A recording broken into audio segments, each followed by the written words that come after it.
coast over the line. Not that he does so. Nigel Mansell wins the British Grand Prix for the third time in his career. You don't need me to tell you how happy he is.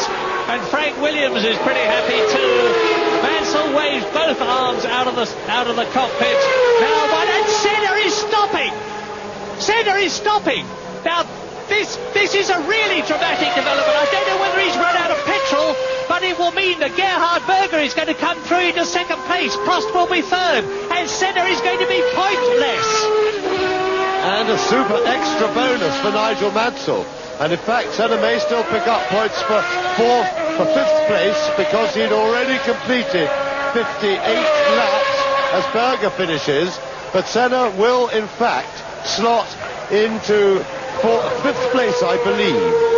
But certainly that's a points bonus for Mansell in the chase for the championship. And there is Ayrton Senna. Must be very disappointed, but he has had luck this year already.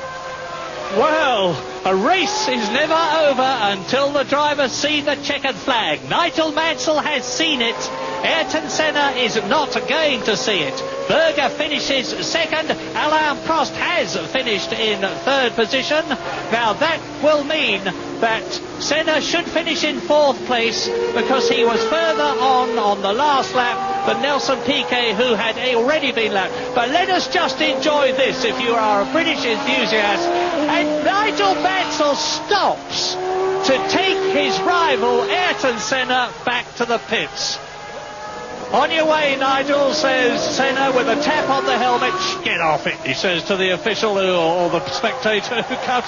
Well, you know, there has been a lot of talk about bad blood between Nigel Mansell and Ayrton Senna. This proves that there is not any bad blood. And that also proves that it was a jolly good idea to put that camera on the front facing backwards, because we can get a look at both of them. Crowd have come over the fences. Has become traditional here now in the last few years. And in fact, that's brave stuff by Senna, because you need a lot of strength to hold on to one of those things. And at the end of a long Grand Prix, the arms are feeling too strong. But Mansell taking it very slowly. You're aware that it's not a happy thing to fall off a Grand Prix car. The highly polished bodywork is pretty slippery. But what a lovely scene. I really like that. Mansell voluntarily stops. He could have driven on.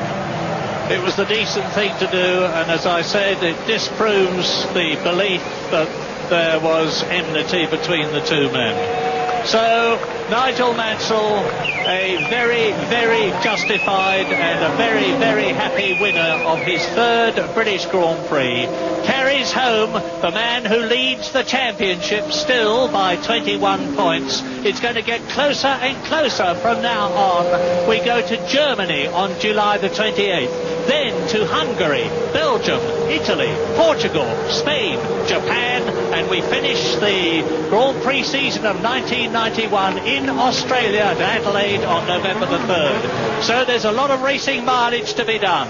McLaren have got to catch up. Williams will try to stay ahead. Ferrari, of course, will be trying equally hard to close on both of them. And with the news that Tom Walkinshaw has bought into the Benetton team, we can expect that to be pulled very tightly together with the famous Walkinshaw leadership and discipline applied. The Grand Prix season of 1991 is getting better and better. But for Britain and for the spectators at Silverstone, this will do very nicely. Thank you. Nigel Mansell wins. The crowd invade the pit lane, and being British, as soon as they are asked to go back, they'll go back. What a wonderful scene. Mansell won the British Grand Prix by 42 seconds from Gerhard Berger. Alain Prost finished in third place. Only those three completed the full distance. Thanks for the ride, Nige, says Ayrton Senna, who finished in fourth place, one lap down, ahead of Nelson Piquet fifth.